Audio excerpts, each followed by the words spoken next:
ये जीवन भी हमारी एक यात्रा है परमात्मा के यहां से। हम मृत्यु लोक तक यात्रा करने के लिए आए हैं। 100 वर्ष की यात्रा है। अब किसी का स्टेशन 80 में आ गया, किसी का 90 में आया, किसी का 85 में आया, किसी का 95 में आया और किसी का और पहले ही आ गया। लेकिन इस यात्रा में यदि हमें साथी सहयोगी सहयात्री हमारा अच्छा मिलेगा ना, तो हमको आनंद आएगा। जो जित संगो, ये तीसरा उपाय है मन को बस में करने का। संग अच्छा होना चाहिए। संग का ही प्रभाव है। संसर्ग जा दोष गुणा भवंती। गुण और दोष कहां से आते हैं? अच्छाई और बुराई तो संग से आती है। अच्छे व्यक्तियों के पास बैठेंगे तो अच्छे गुण प्रवेश करेंगे, गलत व्यक्तियों के पास बैठेंगे उठेंगे तो अवगुण प्रवेश करेंगे। साथी का असर पड़ता है। एक ही रूप रंग के 2 तोते थे, तोते सुखदेव। एक जैसा कलर था, उनमें कोई पहचान ही नहीं सकता था कि ये कौन है ये कौन है। एक तोता तो था सज्जन के पिंजड़े में, सत्पुरुष के पिंजड़े में था, कोई साधु पुरुष के पिंजड़े में था और वो वहां भगवान का नाम सुनता था, कीर्तन सुनता था, घंटा घड़ियाल की आवाज ध्वनि उसके कान में आती थी, वेदों के मंत्र उसके कान में आते थे, अच्छी भाषा सुनता था तो उस पर वही असर पड़ा। और तोता हमारी सृष्टि में सबसे जल्दी सीखने वाला जीव यदि कोई है तो वो तोता है। हमसे भी जल्दी, मनुष्यों से जल्दी, अधिक शीघ्रता से यदि कोई बात सिखानी है तो वो तोता सीखता है। सज्जन के पिंजड़े में तोता था, उसने बहुत अच्छी भाषा सीखी। और एक तोता दुर्जन के पिंजड़े में था, चोर के पिंजड़े में था,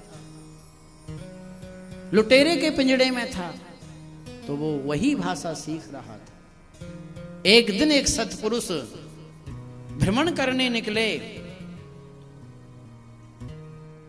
दुर्जन के पिंजड़े में जो तोता था उस तरफ से जब वो निकले तो तोते ने अपनी भाषा में कहा कि पकड़ लीजिए, छीन लीजिए, जाने ना पाए, पकड़ो इसको, पकड़ो इसको। तो सत्पुरुष डर गए। यहां के पक्षियों की ऐसी भाषा है, अंदर न जाने कैसे लोग रहते होंगे, पर कोई बात नहीं, अपने को क्या करना, लौट आए। आज वो दूसरी तरफ भ्रमण करने निकले तो उधर सत्पुरुष के पिंजड़े में एक तोता था। और जब ये निकले तो तोते ने जैसे ही देखा तो आइए श्रीमान, बैठिए, विश्राम कीजिए, जलपान कीजिए, स्वागत है आपका, स्वागत है, स्वागत है, अभिनंदन है, पधारिए, पधारिए। सत्पुरुष ने विचार किया, एक ही रूप रंग के दोनों तोते हैं ये, और इनकी भाषा में इतना फर्क है। तो उस तोते ने ही अपनी भाषा में उत्तर दे दिया कि महाराज, आप शायद मेरे दूसरे साथी से मिल लिए हो, इसलिए आप एकदम स्तब्ध खड़े रह गए। महाराज, उसका कोई दोष नहीं है, मेरा कोई गुण नहीं है। न चात्म दोषो न गुणम मदीया, संसर्ग जादोष गुणा भवंती। ये तो संग का प्रभाव है।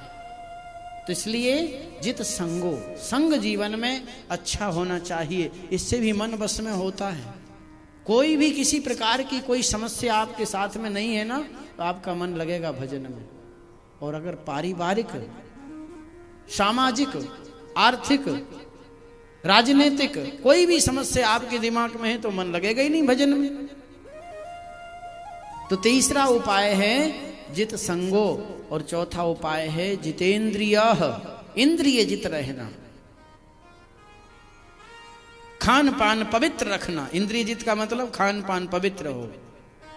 अच्छी बात है, मन आपका होता है, बाजार में जाना है, चटपटा खाना है तो बिल्कुल खाओ, लेकिन उस सामग्री को लेके आओ, अपने घर में बनाओ और फिर खूब चटपटी वो क्या खाते हैं, पानी पूड़ी, खूब खाओ, कोई बात नहीं है। लेकिन वो पानी पूड़ी वाला रस्ते में गली में गले कहीं बेच रहा है, उसको नाक में खजलाहट आएगी तो उंगली डाल के खजला लेगा और फिर डुबा देगा उसी मटके में और तुमको दे देगा और तुम पी के चले आओगे।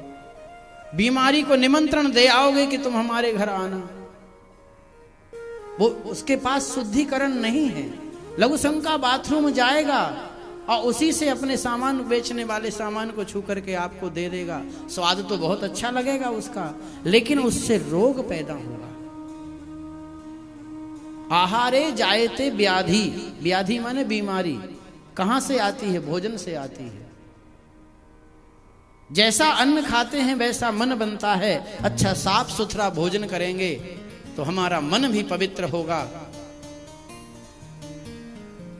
और भोजन साफ सुथरा नहीं होगा, किसी ने छू लिया, किसी ने रख दिया, झूठ ही लेना, झूठ ही देना, झूठ ही भोजन, झूठ चबेना, तो सब झूठा झूठा हो जाएगा।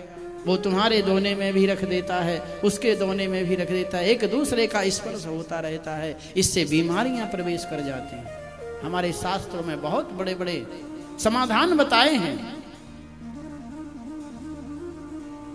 जितेंद्रिय, इंद्रिय जित रहना।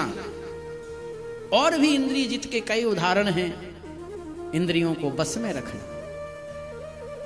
देखना इंद्रियों के न घोड़े भगे, इन पे हरदम ये संयम के कोड़े लगे। इंद्रियां कैसे बस में होंगी? संयम के कोड़ों के द्वारा इंद्रियों को बस में करो। ये इंद्रियां जैसे भागती हैं, जैसे घोड़े दौड़ते हैं ना, ऐसे दौड़ती हैं। और हमारा शरीर जो रथ है उसमें ज्ञानेंद्रियां और कर्मेंद्रियां, ये 5 ज्ञानेंद्रियां हैं ज्ञान कराने वाली, और 5 कर्मेंद्रियां हैं। ये 10 घोड़े हैं इस रथ में। इंद्रिय अश्व, अश्व माने घोड़ा, और शरीर रथ, और मन को मानो डोर, मन इसकी डोरी है, स्टीयरिंग है मन। और चलाने वाला सारथी कौन है? तो बोले बुद्धि इसका सारथी है, बुद्धि चलाता है इसको। ड्राइवर कौन? बुद्धि है। और ड्राइवर जिधर स्टीयरिंग मोड़ेगा गाड़ी उधर ही जाने वाली है। पहियों को कोई मतलब नहीं है।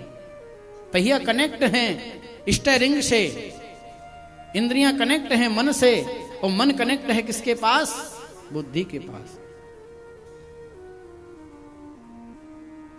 जित संगो जितेंद्रियः। और फिर स्थूले भगवतो रूपे, भगवान के विग्रह का ध्यान कीजिए। स्थूल सूक्ष्म स्वरूप नहीं, भगवान का स्थूल स्वरूप का ध्यान करो, श्री विग्रह का ध्यान करो। स्थूले भगवतो रूपे मनः संधारयेद धियः। धी माने बुद्धि, बुद्धि के द्वारा मन को बस में करो।